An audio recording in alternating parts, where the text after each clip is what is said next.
है।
लेकिन मतलब जो लोग टेक्नीशियन टाइप होते हैं वो भी इसी तरह के अनस्टरलाइज्ड चीज़ें इस्तेमाल करते हैं। कुछ प्रैक्टिस करते हैं लोग इस तरह के कि जो क्वालिफ़ाइड नहीं हैं लेकिन वो अनस्टरलाइज्ड चीज़ें इस्तेमाल करते हैं। तो इस तरह से ये लोग हेपेटाइटिस को फैलाने का सबब बने हैं।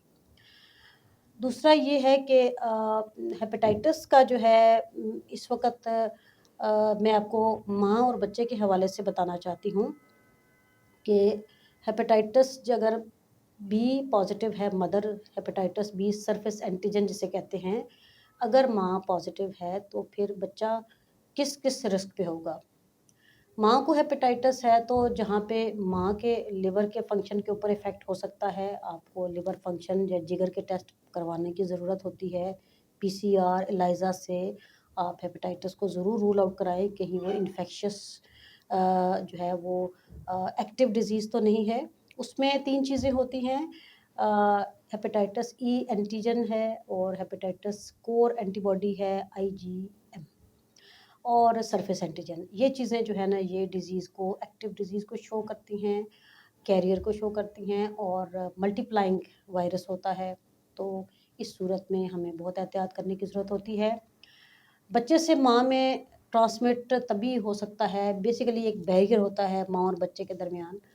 तो ये ट्रांसमिशन तब होती है जब बेबी डिलीवर होता है सिज़ेरियन से या फिर वेजाइनल डिलीवरी से, तो उस वक़्त बच्चे को इन्फेक्शन का रिस्क होता है। बच्चे को इसलिए कहते हैं कि उस टाइम पे कोई कट लग जाए या किसी इंजरी हो जाए, जैसे फोर्सेप्स डिलीवरी हुई है या सर्जिकल कोई प्रोसीजर हुआ है, तो बच्चे को कोई इंजरी है या कोई ब्लड से कंटामिनेट हुआ है और इंजेक्शन लग गया है, तो इस तरह से ये ब्लड बॉर्न स्प्रेड होता है। ये ब्लड के थ्रू मतलब स्प्रेड जाता है ना, नीडल और ब्लड प्रोडक्ट्स के थ्रू, या ब्लड लग गया कंटामिनेटेड माँ या बच्चे को तो।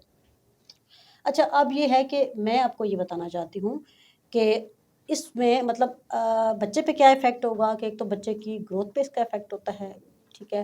क्योंकि उस तरह की जो है वो बॉडी फंक्शन नहीं मदर का कर रहा होता और बच्चे की ग्रोथ जो है वो इफ़ेक्ट होती है, यानी ग्रोथ रिस्ट्रिक्टेड इन्फेंट हो सकता है। अब इसमें जो मैं आपको सबसे इम्पोर्टेंट बात ये बताना चाहती हूँ कि जो डिलीवरी का टाइम होता है, डेफ़िनेटली आप किसी क्वालिफ़ाइड जगह से जब डिलीवरी कराते हैं, उनको पता होता है कि मदर हेपेटाइटिस बी है और वो एक्टिव है।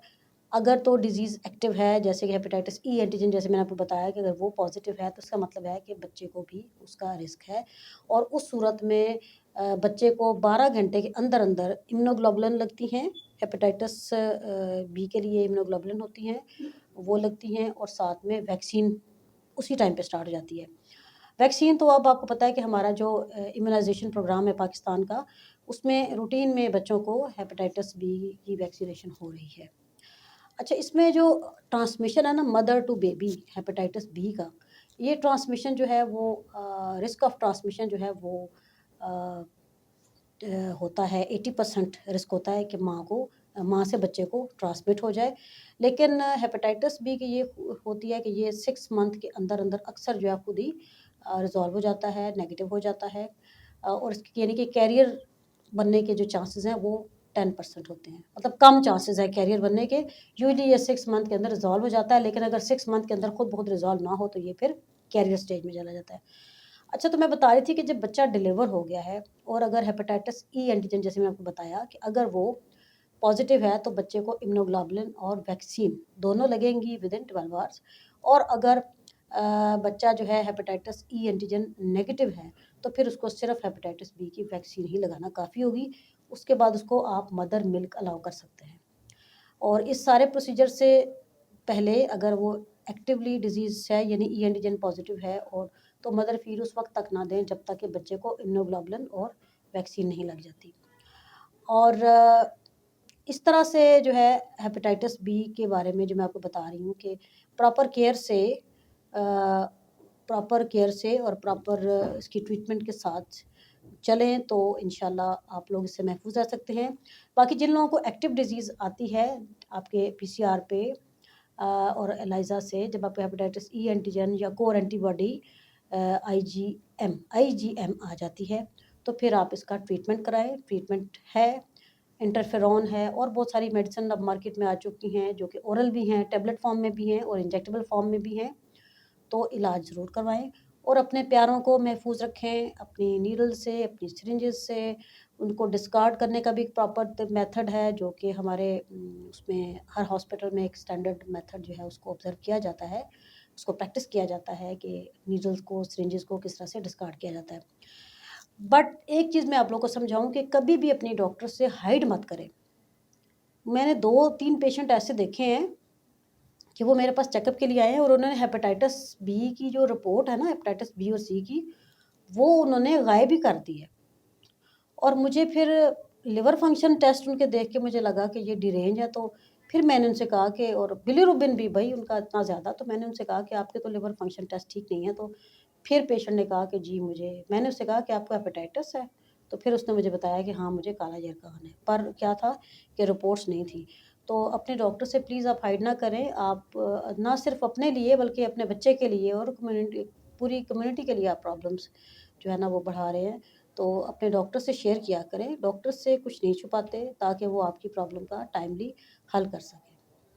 तो ये थी आज की मेरी हेपेटाइटिस बी के मुतल्लिक जो मालूमात थी, जो मैंने आपके साथ शेयर की।